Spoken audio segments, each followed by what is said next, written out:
Hello everyone, কেমন আছেন সবাই? আশা করি সবাই খুব ভালো আছেন, সুস্থ আছেন, আর আমরাও ভালোই আছি। আর আমার আরও একটি ব্লগে আপনাদের সকলকে অনেক অনেক ওয়েলকাম।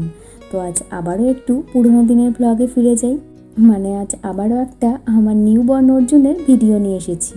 হ্যাঁ, ভিডিওগুলো হয়তো অনেক পুরনো হয়ে গেছে। তো এই ভিডিওগুলো যখন আমি এডিট করতে বসি না, যখন আমি আমার ছোট্ট অর্জুনকে দেখতে পাই, ওই দিনগুলোর এই ছোট ছোট ক্লিপগুলো যখন আমি দেখি যে ওই দিনগুলোতে আমরা কি করতাম না করতাম, আমাদের ছোট্ট নিউবর্ন বেবিকে নিয়ে আমরা কিভাবে কাটাতাম, তো এডিট করতে বসে না আমি আবার ওই দিনগুলোতে যেন হারিয়ে যাই। হ্যাঁ, ভিডিওগুলো আপলোড করতে হয়তো আমি অনেক অনেক দেরি করে ফেলছি। তাতে কি হয়েছে, ভিডিওগুলোতে একটা জায়গায় সারা জীবনের জন্য রয়ে যাবে, যাতে আমি পরে যখন মন চাইবে তখন দেখতে পাবো। তো যাই হোক, আজ যেদিনের ব্লগটা শেয়ার করছি সেদিন আমরা অর্জুনকে নিয়ে গিয়েছিলাম সেই মিডওয়াইফের ক্লিনিকে। যেই মিডওয়াইফের ক্লিনিকে প্রেগনেন্সির 9 মাস ধরে আমরা কন্টিনিউ যাতায়াত করেছি, সেখানে আজ শেষবারের মতো যাচ্ছি। তো বাড়ি থেকে বেরোনোর আগে অল্প কিছু একটু ব্রেকফাস্ট করে নিলাম, পরে বাইরে গিয়ে টুকটাক কিছু খাওয়া হবে। তো বাড়ি থেকে বেরোনোর আগে ওই একটু ডিম সেদ্ধ আর ওই বড়দিনের গিফটে পাওয়া ইয়াব বড় কেকটা, যেটা কিনা আমি অনেক দিন ধরে খেয়ে খেয়ে শেষ করি, ও তো খাই না। তো ওসব একটু খেয়ে এখন রেডি হয়ে ঝপাঝপ বেরিয়ে পড়লাম। জানুয়ারি মাস ছিল, আর সে সময় তো এখানে কনকনে ঠান্ডা থাকে। নিজেরাই যেখানে 3-4 লেয়ার জামা কাপড় পরে বেরোই, আর সেখানে এই পুচকেটাকে তো মোটকা একটা জ্যাকেট পরিয়ে পুরো প্যাকেট করে নিয়ে বেরিয়েছি। তো ডেলিভারির পর যেদিন আমরা অর্জুনকে নিয়ে মিডওয়াইফের ক্লিনিকে গিয়েছিলাম, সেদিন ওর বয়স ছিল 26 দিন। প্রেগনেন্সিতে যখন আমি মিডওয়াইফের ক্লিনিকে চেক আপে যেতাম, তখনই দেখতাম যে কেউ 15 দিন, 20 দিন বা এরকম 25-26 দিনের বেবিকে নিয়ে মিডওয়াইফের ক্লিনিকে আসতেন। তো তখনই মনে মনে ভাবতাম যে হয়তো আমাদেরও ডেলিভারির পর এখানে একবার আসতে হবে। তো হসপিটাল থেকে আমাদের ডিসচার্জ দেওয়ার সময়ই ওনারা এই দিনে মিডওয়াইফের ক্লিনিকে একটা অ্যাপয়েন্টমেন্ট বুক করে দিয়েছিলেন। তো বাসে করে যাব, তাই বাস স্টপের দিকেই যাচ্ছি। আর আমরা যে বাস স্টপ থেকে বাসে উঠি, ওখানে একটা বাড়ি রয়েছে, আর সেই বাড়িতে না একটা বেদানা গাছ রয়েছে। আর ওই গাছে এত পরিমাণে বেদানা হয়ে থাকে, কিন্তু এনারা কেন যে গাছের ফল এইভাবে নষ্ট করে বুঝি না।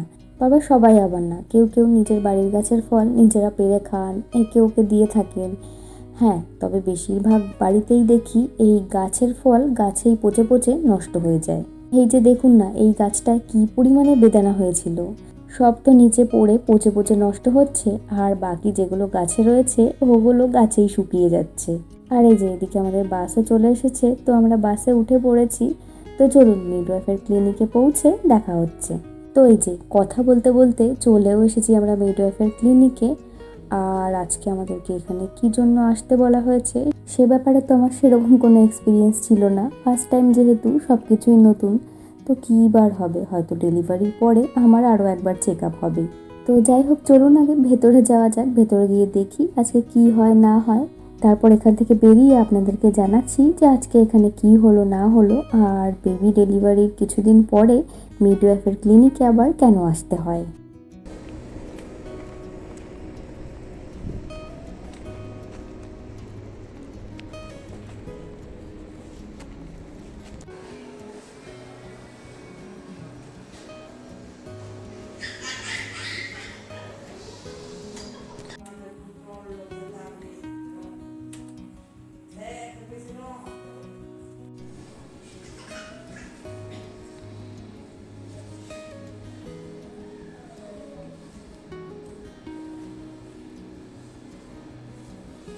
তো বেরিয়ে পড়েছি মিডওয়াইফের ক্লিনিক থেকে। আর আজকে যে জন্য এখানে আসতে বলা হয়েছে আমাদেরকে, তো ফার্স্ট তো আমার চেক আপ হলো।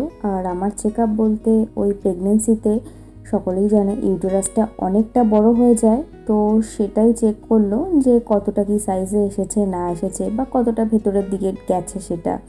তারপর আলট্রাসাউন্ডে এটাও দেখলেন যে ভেতরে কোনো জার্মস রয়েছে কি না, তো এইসবই। আর তারপরে বেবির চেক আপ হলো, বেবির ওয়েট মাপা হলো, আর তারপরে মিডওয়াইফের সামনে আমাকে একবার ব্রেস্ট ফিট করাতে হলো। উনি এটা দেখবেন যে বেবি ঠিকঠাক মতো ফিট করতে পারছে কি না।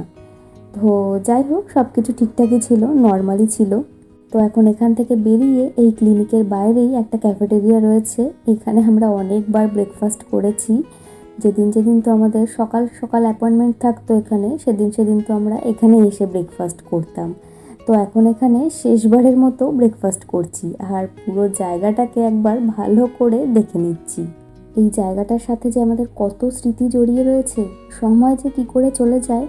এই তো সেদিন মনে হলো সাত সকালে বমি করে ক্লান্ত শরীরে এখানে এসেছিলাম ফার্স্ট টাইম। আর তারপরে মাঝখানে যে এতগুলো মাস কি করে নিমেষের মধ্যে চলে গেল, 2জন থেকে 3জন হয়ে আবারও আমরা এখানে এসে হাজির।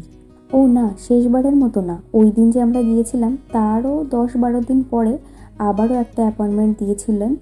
তো সেদিন আরও একবার আল্ট্রাসাউন্ড হয়েছিল যে ইউটেরাসটা কতটা কী সাইজে এসছে না আসছে, আর ভেতরে কোনো জার্মস রয়েছে কিনা, ওই একই ব্যাপার। তো সেদিনই আমাদের লাস্ট ছিল। তো যাই হোক, চলে এসেছি আমরা বাড়িতে, আর এখন ওনাকে কোলে নিয়ে ঘুম পাড়ানোর চেষ্টা চলছে। তো আজকের এই ছোট্ট ব্লগটা এই অবধি। ভিডিওটা দেখার জন্য সবাইকে অনেক অনেক ধন্যবাদ। আর ব্লগটা ভালো লাগলে একটা লাইক, শেয়ার, সাবস্ক্রাইব করে আমার পাশে থাকার অনুরোধ রইল। দেখা হচ্ছে খুব শিগগিরই পরের ব্লগে। ততক্ষণ সবাই ভালো থাকবেন, সুস্থ থাকবেন।